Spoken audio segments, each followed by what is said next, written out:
nabili ko, di ko lang akala ko mag-order ng pastilla. Ano ba yan?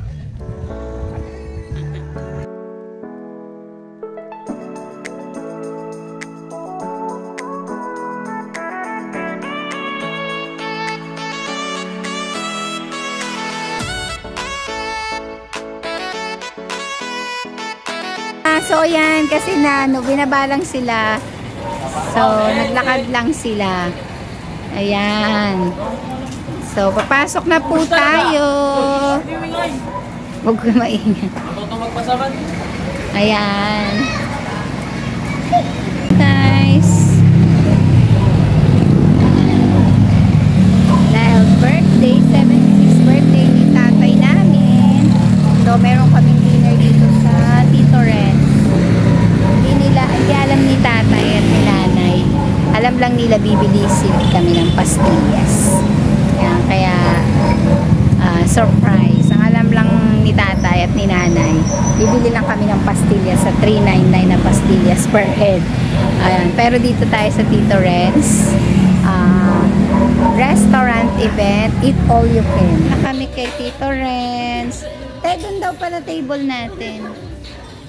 Dito na kami kay Tito Renz. Yan, meron kaming mga wristband.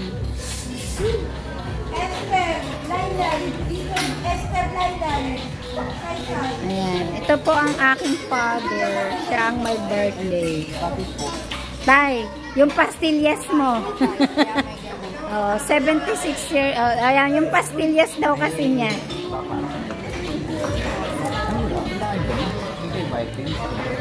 Yung pakanta-kanta, wala? Kanta. Walang cake na maliit. Sa plate mo. Ayun, yun na lang. Yun kasi si tatay namin, 76 years old. Birthday niya today. Ganas kayo. Dadating. Okay. Thank you very much. May 5 pa. 5. Oo. Dito. Meron ka na, bebe. Nakuha mo na yan. Yan sila. Yan. Ayan, mag-CR na kayo. Okay. Si CR. Meron ka na ba? Yan. Be careful, Ayan. Tayo dito kayo, wala kayong pila dyan. Dito daw kayo mag-CR kasi walang pila. Ayan. So, yan.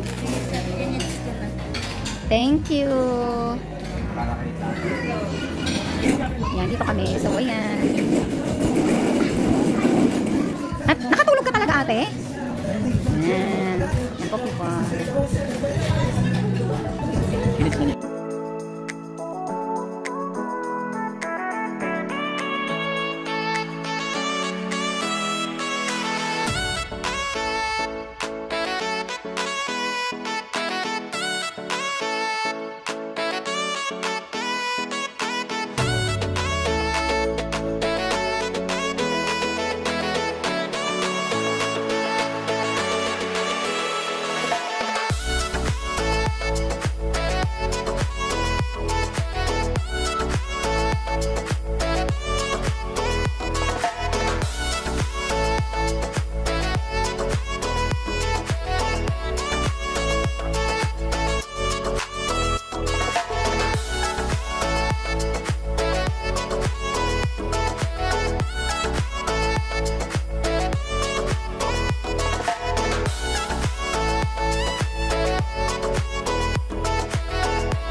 cake mo.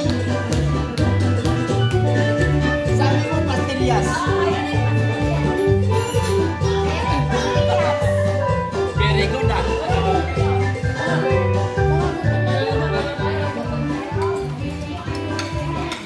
Thank you po. At salamat sa mga nagbibigay. Tay, ano masasabi mo sa pastillas? Hindi, ang akala ko, talagang order ng pastillas. Eh, hindi ko naman kasi alam eh.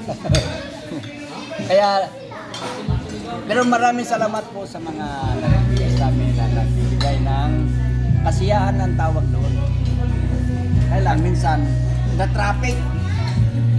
Ano masasabi mo sa birthday mo? Sana sa sunod, hindi ko po alam, nabigyan ako ng mahabang buhay, malakas pa po.